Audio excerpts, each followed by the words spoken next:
Yeah, how this is the most fucking cancerous shit I've ever heard in my life. This makes me want to not watch football. Oh, bro, you don't want the Jonas Brothers singing the theme song to Thursday Night Football? This makes me realize that the NFL is changing into fucking flag football, and it makes me want to not watch it anymore. I know. Make football violent again. Yeah, come on.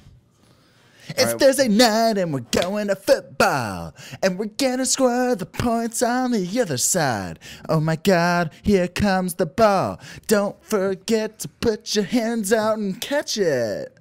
Touchdown. Dude, honestly, I have so not much flow.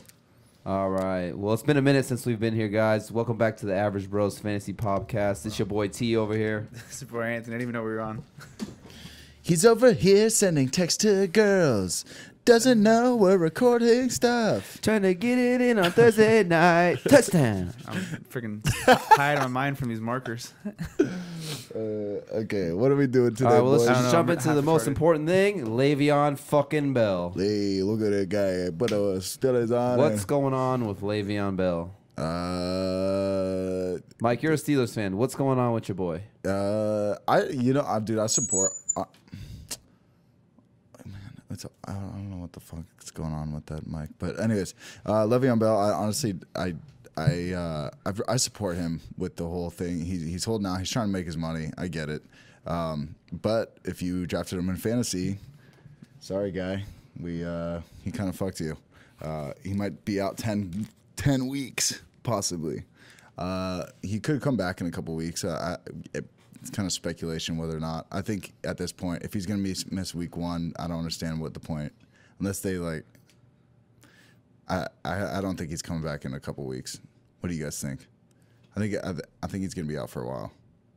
I mean, I don't know. It's hard to know his thought process. I mean, he got 400 touches last year, so the Steelers have no ties to him after this season. So obviously, they're just going to run him into the ground. He's going to get 400 more touches again this year. He wants to protect his body from the wear and tear. He wants to protect his body from the potential injury. If he gets hurt, yeah, he can make $14 million this year, but if he goes next year and he's healthy, he could possibly get $40 or $50 million guaranteed. So I drafted him. Dude, he's the second highest leading receiver in Pittsburgh last year. Yeah. I mean, I drafted him. He fell to me at 4. I couldn't pass him at 4 in the league we drafted. And instantly, Mike, as soon as I drafted him, what did I tell you? I don't like it. I hate it. I just had the worst feeling. I was like, he's going to get hurt. I don't know, the holdout. Like, I fucking hate it. It was weird that you were like, I mean, but then, I don't know. Everybody was just expecting this holdout to go the same as last year. It's just, you just don't know. I mean, like you said, if he's gonna miss one game. You know what I think happened is that he was like, "Oh, I'm gonna do this holdout. I'm gonna sit out." Like when he's doing the holdout, they're like, "Oh, is he not gonna play?" But then last year he did it, and they're like, "Okay, he played last year, so he's gonna." So it was like almost like an empty threat, and like I feel like now he's like, "Yeah, I'm not gonna play. Yeah, I'm actually not gonna play." Like, you know what I mean? He's actually following through and saying that he's gonna do it, but. I don't. So what are you doing now? Obviously, you have Le'Veon Bell. What are you going to do? Well, I've already traded him twice. That's right. If that's even possible. But I traded him. Me and you, we actually pulled the trade. We did Le'Veon and Manny Sanders for Melvin Gordon and T.Y. Hilton. And then 24 hours later, it's like Le'Veon Bell. He might miss 10 weeks. So since you're my boy, I felt bad. I was like, you want to take the trade back? You said yes. I appreciate it. I trade back, so I was like, all right, we'll cancel the trade. Still trying to shop Le'Veon because I just don't want to deal with the headache. I know he's super good. He can finish as the RB1. I mean, he's got talent, uncomparable to anyone else in the league. I just don't want to deal with that headache. So I ended up trading him for Drake and Devontae Adams in that same league. Just get him off my team. I'm pretty comfortable with all my positions across the board. I just don't want to be playing the guessing game every week. Is he going to play? Is he not? And then also, when a player doesn't play or practice, they're more sustainable to get a soft tissue injury, like a hamstring, a groin, or something like that. So I mean, he could come back next week, but he hasn't practiced. He hasn't been with his teammates, and I don't know. There's a lot of bad juju there, a lot of negativity. That the players are kind of talking shit, the coaches are kind of talking shit. That's why I think he's probably going to get traded. To be honest, it's just I don't know. I don't want to deal with it. You think he's gonna? I think he's gonna get traded. I don't know. I don't think he's going to be in Pittsburgh for very much longer. Especially if you come back and you got Marquise Pouncey, your offensive line that he bought them all watches like last year. He bought like the whole offensive line, like all these like expensive ass watches, and these fools are talking all this shit about him. Like when he comes back, it's not gonna have like the same rapport as before, you know. So yeah, I just can't. He's not gonna be there for very much longer. What do you think, Anthony? I don't know. Do you have Bell in anything? I need a second. There's fucking markers. Oh really? Yeah. Oh. It's We getting can pause. high We- on his we own can- supply. We can pause it for a second, I guess. I mean, we can just keep talking. Like I said, some people think I'm crazy for trading Leveon. I know Anthony probably wouldn't agree with trading Leveon. He probably would say hold on to him. And maybe I should have held on to him for a couple weeks to see could've. what was going on. But like I said, I felt comfortable with my players across the board to where it's like, okay, if I'm trading Leveon, yeah, I'm taking a hit. But I'm getting Drake, who should be at least an RB2. And then I'm getting Devontae Adams, who I'm super high on because I think he could lead the league potentially in yards. And I also have Aaron Rodgers. And the double points, if he throws a Devontae Adams a touchdown, the double points was super appealing to me. So, like you said, you got rid of that headache too. it's just a headache I don't want to deal with. I mean, it's hard. You know, I'm sure a lot of people are thinking the same thing. You know, what do I do? Do I trade him? You know, do I sell low on him, or do I hold on to him and ride it out? I mean, honestly, it's not like you sold that low on him. To be honest, like no, even not with too bad. Not too bad. 10-week thing, it's like you got some good value, I would say. So yeah, if you own Le'Veon Bell right now, I would just trade him just because. Yeah, sure, you could keep him on the bench and then he could possibly win you your championship. But if you got Bell and then went on wide receiver in that second round, because obviously you drafted Bell kind of early, your running back situation is probably very very thin. Very thin. And that means that you're probably in need. And then we were talking about too is people who drafted Le'Veon Bell, like there's a high chance that they probably took Jerick McKinnon as well. Yeah, they're really, 100%. a lot of those guys are really screwed that did something like that. So if you're in that situation, I would definitely throw them out there, get a trade, try and get, maybe like a Lamar Miller and any type of running backs like that. Anyway, yeah, you could probably even probably get like Royce Freeman, who has like a ton of upside, but yeah, you you could know for sure he's a starter. trade him and get 2 running backs for him. Someone out there is going to want the name value of Le'Veon Bell, and they're going to want to hold on to him. They'll take that gamble. I'm just not willing to take that gamble. Could he come back next week? For sure. Could he come back in 4 games? Yeah. Could he come back in 10 games? Well, who knows? You had Bell. What you got him in the first round, and then you went Gronk when he came back. Then I went around. Gronk and then you Amari got- Cooper. Okay. So then, you're in that category where you're just like you need running backs. Yeah, your running back situation was screwed. So, yeah, if you're most situations, I would say if you have Le'Veon Bell, go ahead and throw him on the block. Just see what you can get. I mean, don't jump the gun, but I mean, see what you can get. I mean, someone out there might, throw the house at you to get Le'Veon Bell. They might be thinking, oh, I'm gonna get him and I'll just sit on him and wait. And the thing is this: you can't. My buddy told me the other day. He said, "What's the best ability? Availability." Yeah, right. And he has no availability right now. You just don't know. So. Yeah, could Le'Veon Bell lead you to a championship? 100%. But if he's out for 8 games, 7 games, you got to make sure you get into the playoffs first before you're even thinking if about you're not that. even And there, what are you if you're gonna just, holding a dead spot on your roster for a player, you don't know what's going on. It's almost like the Zeke thing last year. Yeah. Like I passed on Zeke last year because you didn't know what was going on. Is he suspended? Is he not? Is he gonna play? How many games? Blah blah blah. And it was like up and down, up and down, up and down, and I just didn't want to deal with that headache as much as I like Zeke. Same scenario. I just don't want to deal with that headache. Like, let someone else deal with it. If he comes back and he balls out, good for him. I hope so. He deserves it. He deserves to get paid. So I hope he comes back. I hope he balls out, and I hope he gets that contract because the guy deserves it. I mean, he's 100%. past the deadline for this year, but yeah, they're talking about like Green Bay's been talking to him, I guess, and I don't know. I've heard a million different scenarios. I've heard he sits out the whole year. He comes back next week. He's going to sit out half the season. That way he preserves his body. I've heard that they might trade him. Like, there's just too many things. And you don't know. He hasn't even signed his franchise tag yet. So technically he's not even on the team at all. He hasn't signed. So if he comes and he signs, that's why everybody's freaking out on Wednesday is because of that, because that's around the same time as he went last year to sign for his franchise tag. So they were all expecting him. That's like when they really start making game plan stuff, you know. Yeah. I mean, he's gonna miss $850,000 every game he misses. That's a lot of money, dude. Big chunk of change right there. Like, I think so him staying out is like he could come. That's what the argument for why he could come back in a couple weeks is just because of that. But I mean, at the end of the day, if you're thinking $850,000 a game, I don't know, 10 games, that's like 8.5 million. That's a lot of money. For sure, it's a lot of money. But if he gets hurt at all, then he fucks himself for the next year. Now, 8.5 million, that's a lot of money. But I would risk losing 8.5 million and sit out for a whole year if I knew that in 10 months, 8 months, whatever it may be, I'm going to get a contract from another team and I'm going to make 40 or 50 million guaranteed. I would wait. I would be super patient. Yeah. I wouldn't. Honestly, It's I just don't a ballsy blame move. him at all. I wouldn't play at all.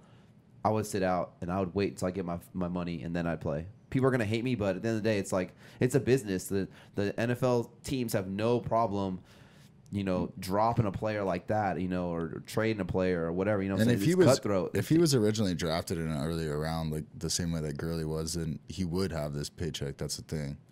It's just because I think it's just because he's injury prone, and then he had the and they don't want to suspension you don't want to give a guy $50 million guaranteed, and then he falls apart next week, because he gets all that $50 million. Right. It's a huge cap hit. You put your team in a financial situation that's not good. I don't blame him. Plus, they have James Conner, who's been balling. So, Yeah. Another thing on this: if you have Le'Veon Bell, hopefully you drafted James Conner in the later rounds. And if you're not, go look for him right now. He's probably there. Look for him. And on the flip side, if you snaked James Conner from someone, maybe try to trade James Conner to that Le'Veon Bell owner. Maybe you can get something for him, or you could just hold on to him and start him. Yeah. I think He's a good flex spot. James Conner for sure.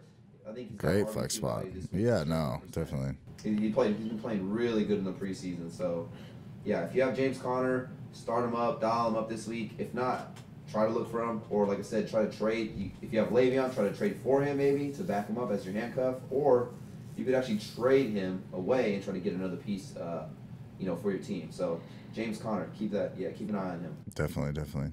All right, you want to start talking about tonight's game? Yeah, we can jump into these games because Anthony's kind of MIA. He's got the HIV. He's got the HIV. The HIV. Thursday night game. Okay, so we got football's back.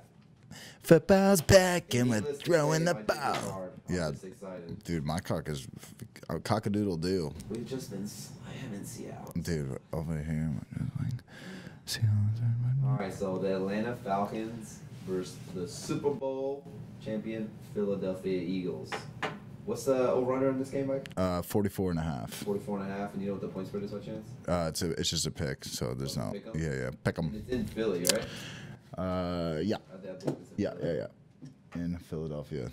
So first game of the year, I think it's going to be a shootout. So I'm thinking there's going to be some good points across the board for certain players here. You're obviously dialing up Julio Jones. A good stat on Julio Jones right here is the last 4 times he's played the Eagles, he's had over 100 yards. So Julio Jones should have a monster. Yeah. Yeah, their depth. They have a couple. Oh no, that's on the Falcons. My bad. But yeah. So what do you think about like Devontae Freeman with Phillies? Started Devontae Freeman 100%. Yeah, you have to. Pretty good run D, I believe. So, Yeah. So don't know expect the necessarily world balls from him. out and goes crazy. What I might worry about is Tevin Coleman a little bit. I mean, he's maybe like a flex guy. I might keep him on my bench if I have some depth. If I have better running backs, I'd rather maybe start someone else just in that area. I actually didn't draft Tevin Coleman in any of my leagues. I'm in 6th league. Yeah, me neither. So I don't know about him, honestly. I would maybe put him on the bench. I mean, but if you have no options. Yeah, but Devontae, if you have Devontae You're Freeman, short of running back. Yeah. You're kind of forced to throw Tevin Coleman in there. I mean, you can for sure see Tevin Coleman having a game. I mean, he's sneaky. Tevin Coleman's one of those guys where he takes advantage of his touches. He might only get 10 to 12 touches, but he somehow turns one of those touches into a he's still a goal line back too. You know what I mean? goal line back. He catches the ball out of the backfield. Like, remember what was it, Devontae? Like 2 years ago, Devontae Freeman would literally run the ball up the entire field. Tevin Coleman would score touchdowns and just snake them. What about who else you sitting for this game, this matchup? So Sanu, I probably sit Sanu just because with the addition of Calvin Ridley, I think It's hard to know. Calvin Ridley. If you had Calvin Ridley, would you play him? I'd probably dial up Calvin Ridley in like a In a flex flex. spot. Yeah, I mean, why not take a shot on him? Let's see what happens. I mean, it's the first game of the year. Everyone thinks they know what's going to go on. Everyone thinks they know how the things are going to get played out. I mean, you gotta kind of watch these first couple of weeks to see how the teams are running, which players are consistently getting run. I mean, like I said, you got obviously Julio Jones, Devontae Freeman. You're dialing them up, but Right. Like a Sanu or a Calvin Ridley. I kind of want to watch these games in the first couple of weeks to see what's going on. Like, how much run are they getting? Like, where are they lining up? Is he always in the slot? Is he lining up on the outside?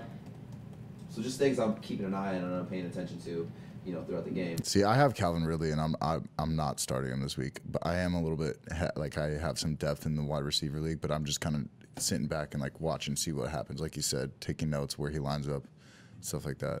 See what happens. Yeah, I mean they have Austin Hooper at tight end. The Falcons. I'm not. Big Yeah, I'm not touching them either. Yeah, nobody. So Matt Ryan. I love Matt Ryan. He had like one good play last year. Austin Hooper. Yeah, he had like 80-yard touchdown. Yeah, and everybody shit themselves. But Matt Ryan, start him up. I love him. Yeah. On the flip side, for the Eagles, Foles. I don't think I'd be playing Foles at all. He's actually looked pretty bad in the preseason. I know he had that good game against the Patriots. They won the Super Bowl MVP. So a lot of people might be thinking like, oh, Foles, I'll just throw him in there right away. If Wentz is out, maybe he's your backup for Wentz. But I'm not sold on it. He's been playing, like I said, really bad. Yeah. He's kind of been battling some injuries too throughout the preseason, so he might not even be 100%. There's probably some better players on the waiver wire you can go grab. I mean, like there's like an Andy Dalton out there. Yeah. The Colts is pretty bad. Tyrod Taylor could probably give you a safe floor too compared to Foles. I'm super biased, but I think Tannehill could be a good stream this week. You could even play Mitch Trubisky against Green Bay. I mean, you might. You know what I mean? If they, Packers are going to put a point, Trubisky's going to have to throw to keep up. Yeah, I mean, but I would even play Mitch Trubisky over Nick Foles. Is my point. Yeah. I'm not sold on him. Well, how about running? Phillies running game. What are you looking at those running backs? So here's another situation. Because that's Yeah, it's last year it was like a running back by committee, just multiple running backs getting run. I drafted Ajayi in a league, and I'm kind of torn to start half-point PPR. I'm kind of torn. Do I start Ajayi, or do I start Dion Lewis in my flex? Yeah, that's a rough one. I'm kind of torn. I mean, Ajayi, if I knew he was going to get 15 to 20 touches and he's going to get the goal line work, I love Ajayi. I think I'm kind of leaning towards Ajayi. Also because it's fucking the first week of football, first game or whatever, and I want my players in there. So Yeah, and obviously throw Ajayi in there. I just want to root for someone. You're right. But Dion Lewis on the flip side, he's PPR guy against Miami. We're not really good against pass catching back, so I got a tough decision there to make in the next couple hours. But he should be all right. I think at least a flex guy, Ajayi. We'll see how they use Sproles. We'll see how they use Corey Clement. These are guys that could get a lot of runs. Sproles is pretty old, so he's coming off like an ACL tear, I think, too. So I don't think he's going to be the Darren Sproles that everyone thinks. Corey Clement balled in the Super Bowl, so I think if anything, he's the guy we got to keep an eye on to see how much run he gets, But if you had to play one of those guys, would it be Ajayi? It would be Ajayi. Yeah, I think so too. I'm not expecting him to give me RB1 numbers. I'm thinking like flex or RB2 numbers. You know what I'm saying? So just temper my expectations. Don't think he's going to come out and have a 200-yard game or anything like that. Do you because for Thursday this is a big thing where in your flex spot, how you doing? Puke. Really? Yeah, the markers fucked me up. Here, give it to me. I'll get it away from you. It's poisonous, boy. Get that going out of my face. Had to get some All fresh right, air. so we talked about Philly's run game. We talked about most of the game. What else? We're talking about Ajayi and kind of keep an eye on Clement. And what's your opinion on like the Eagles backfield for tonight? For tonight, I actually think Ajayi is a strong play. Yeah. I think Nick Foles didn't look good in the preseason. The Eagles have one of the best lines, and I think they're going to give the ball to Ajayi a decent amount this game. Yeah. Are you worried about Sproles or Clement at all? I think they're going to have their roles, but I think ultimately, I'm still kind of short of breath from the markers. I think Ajayi's going to get 15 to 20 touches. He will see a little bit of passing work, and I think Clement could even be a flex this week possibly. I think with the Giant not practicing a lot, Clement might get, 5 to 8 carries and, a few targets through the air. So, I mean, if you're in a 2-2, I can't even talk, Jesus. Really? Yeah, like still like. I kind of said the same thing with you. I think if the Giant can get 15 to 20 touches in the goal line work, I like him. RB2 flex range right there. Yeah. I'm not really worried about Sproles, is what I was saying. I think he's kind of just there, whatever. Clement is the guy who I'm going to keep an eye on, I was saying, because he's obviously the pass catching back, and we'll see how many carries he gets, is what it is, too. You know what I'm saying? Because obviously Ajayi's got fucking bricks for hands, can't catch anything. Yeah. So we'll see how that works. Yeah, okay. He was saying he's got Deion Lewis and Jay Ajayi. What would you do in that situation? In a half? For my flex. For your flex? Well, knowing how bad Miami is against stopping pass catching backs, it's a tough one. I'd put those guys in the same range, RB2 numbers. I think if you're betting on who's going to score a touchdown, I think Ajayi has a better chance of scoring a touchdown than Deion Lewis when it comes to goal line carries. I think Derrick Henry's going to get the first crack at goal line work. I think Ajayi's going to get more running volume. So, we're in a half-point PPR. I think Deion Lewis might get a few more targets out of the backfield. But if you want to play the volume play with touchdown upside, I would say it'd be Ajayi. If you want to play, the safer, catch more balls side, I'd say Deion Lewis.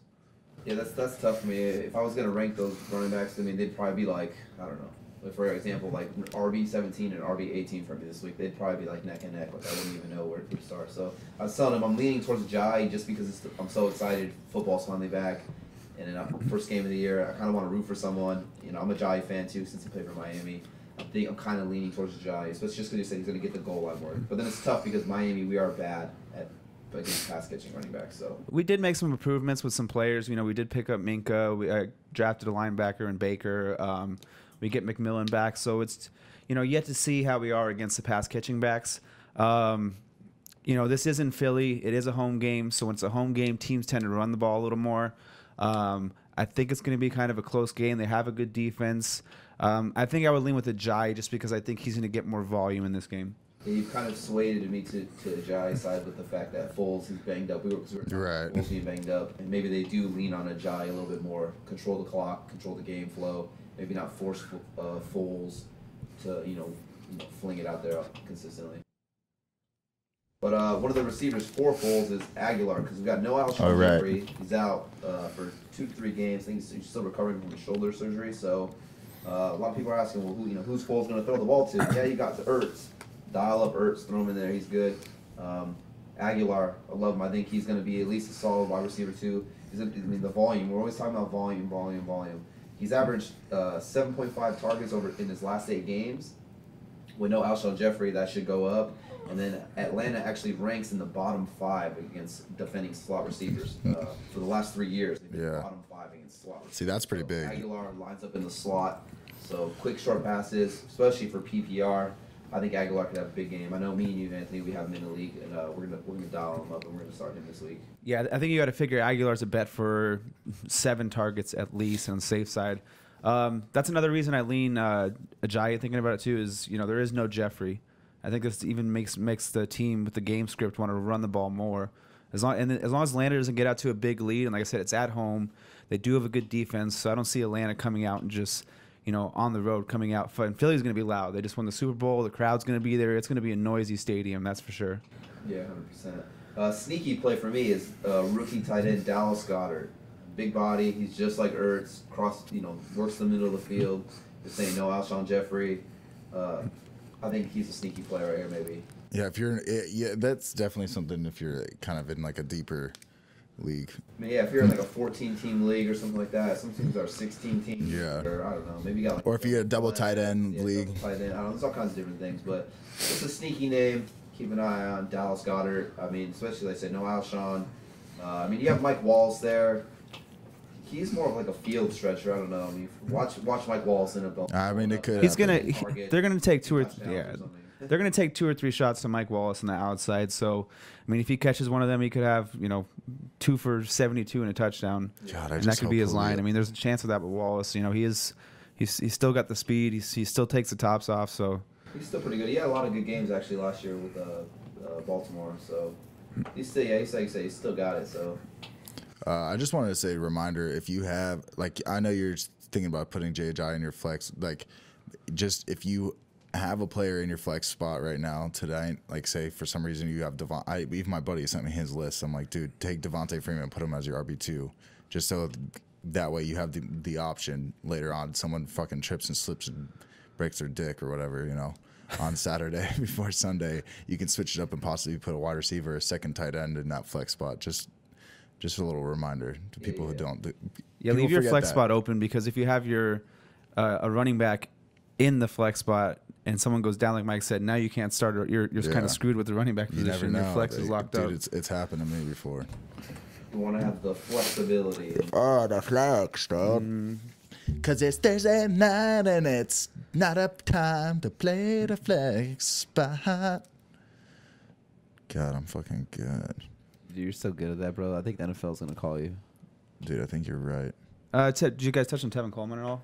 A little bit. I think he's a solid flex play this week. Last year when I can't even think good, but when the Falcons played the Eagles, he had 10 carries for 75 yards, and he also had some big gains through the air. Philly was a team last year that, even though they were good against the run, pass catching backs had some success. So I think Tevin Coleman, if you need a flex play, I think he's someone you can start out there. I think this is going to be a game script where both teams are going to be in the game, so he's going to get his carries, he's going to get some passing work. He did gash him last year in the playoffs if you look at the stats. So I think Tevin Coleman's a nice, safe flex play this week. How do you feel about anyone else on like a Sanu or Calvin Ridley? How confident are you in them? If you have better options, I would go with a better option, especially a Thursday night game. I mean, we don't know 100% how often Ridley's going to be on the field. I know Sanu's in the slot. He's a slot guy. But is Sanu going to be out there in 2 wide receiver sets and keep Ridley on the bench? Is Sanu going to be primarily in the slot? So it's one of those things where you're playing kind of a guessing game with that. And, I don't want to be guessing on a Thursday night game and, you start Ridley and he only gets a few targets because Sanu's on the outside and most of the snaps. So it's one of those things where I'd rather see and wait how much they're on the field than, take a gamble and be like, okay, well, Ridley's rookie and Julio Jones has the number ones. He's going to get all this work, but, Ridley might only be on the field at like 50% of the snaps. So for me, I'd stay away from those two if I could. If I had to pick one, I'd probably go with Sanu just because he is the veteran. It is a Thursday night game. It's a big atmosphere for a rookie to come in, so he might be on the field more than Ridley is. Yeah, I was telling Mike, I'm not starting those guys because I kind of want to see how it plans out. Like how many snaps are they getting, where they lining up, slot outside, all that stuff. So, I mean, it's Julio Jones and I guess Tevin Coleman, like you're saying, Devontae Freeman. I'm not really worried about Hooper at tight end. Yeah, if I had to pick one of the two, like if I was in a double flex league and I was thin and I needed to pick Ridley or Sanu, I think I would lean Sanu just based off a little bit of safety. Yeah, that's tough. Because Sanu was actually pretty good last year. He was getting consistent, 10 points, I feel like, every week. But now with the addition of Calvin Ridley, that's obviously going to hurt him. So. Yeah, well, that's why we have to wait and see the roles, too. Like, if he's still on the outside in 2 wide receiver sets and Ridley's only getting on the field in 3 wide receiver sets, Sanu could still be a safe play in a sense, but we don't know yet. So, like we've said, try to avoid it. But if you had to pick one, if you're in a pinch and need a receiver and that's your choice, those two, I guess I would choose Sanu. So if you had Wentz, if you drafted Wentz in your draft, would you start Foles, or what are some other options you think that you would go with? One of my guys on the waiver wire maybe you could pick up. Yeah, one of my favorite waiver wire streamers this week would be Tyrod Taylor. I think he's a really good option against Pittsburgh this week. It is a home game for them. He does run the ball. Something where if you're in a 4-point passing touchdown league, I like rushing quarterbacks because they raise the floor even more. 40 rushing yards is 1 touchdown for a passing quarterback. So that's why I like rushing quarterbacks when you're in those type of leagues. There's some other good matchups I got to think of offhand. You're just not confident in starting Foles, though, correct? The way he looked so far, I feel like you could find better options out there. Yeah, I agree. He might go out there and look like the Super Bowl wins or Foles, but you could play. I was saying I would even play like Mitch Trubisky against Green Bay. Andy Dalton's a guy I would start over him. Yeah. People might give me crap for Andy Dalton, but I know he has a good matchup. I forget who he he's plays. Playing against the Colts. So yeah, so you could fire up Andy Dalton against the Colts. That's not a defense that's gonna really shut down anybody. Dial up John Ross, deep sleeper. We'll touch on the matchups a little bit later. John Ross. We'll touch on the game matchups a little bit later, and we'll break down the matchups. Teams like kind of players who we like, players who we don't like. Some stats on that benefit certain players. Maybe some wide receiver cornerback matchups that we don't like, or maybe temper your expectations with certain players due to the wide receiver cornerback matchup. So yeah, it's going to be another thing we touch on in the next episode that we have. You guys all good on this one? Just want to do a little touch up on. Is there anything else you guys want to talk about? No, it should be good. I'm just happy football's back. I'm sure everyone is happy football's back. I mean, we drafted. You've probably looked at your lineup a million times. Don't overthink it. That's the thing too. Don't overthink your lineup. Don't ever set your lineup, and then 5 minutes before the game you're like, change it, and then you switch it. Like, don't do that, because most of the times when you do that, you fuck yourself. So yeah. Set your lineup. Be confident in it. Go with your gut. Or you can ask us for advice. You can ask us for advice for sure. Reach out to us on the Instagram at @AverageBros _ fantasy football. We're on the Twitter. What is the Twitter? It's just Average Bros FFP. So it's everything is Average Bros FFP basically. Besides the Instagram, which we might just switch it over. I don't know. I was thinking about it. Yeah, and start your studs. You drafted these players in your first 6-7 rounds to be in your lineup. Don't try and get too cute. Don't overthink it. At the end of the day, we have an idea of what's going to happen, but we don't know what's going to happen at the end of the day. I mean, there's all these rumors, this, that. I'm always one where hey, I'm starting the first picks I took. I'm starting them pretty much, unless there's an injury that happened and someone shoots up the depth chart. I'm just I don't get too cute week one, because you really don't know how these teams are going to play. You don't know what the schemes are, what they're going to look like. It's a whole new year.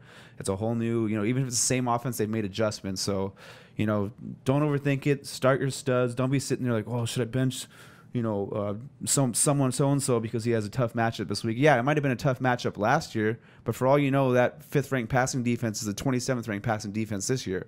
So there's just so much turnover in the NFL at defense, and just every year coaching schemes. A defensive coach can change the whole defense, so there's just so many different things. So start your studs. Don't blow your brains out thinking about it Sunday morning. 100%. Yeah, I agree. For sure. So this is a quick one for you guys, but appreciate you guys listening. This has been the Average Bros Fantasy Football Podcast. Check us out on Twitter, Instagram. Send us those questions. And the twata. The twata. Hey. But all right, we are out.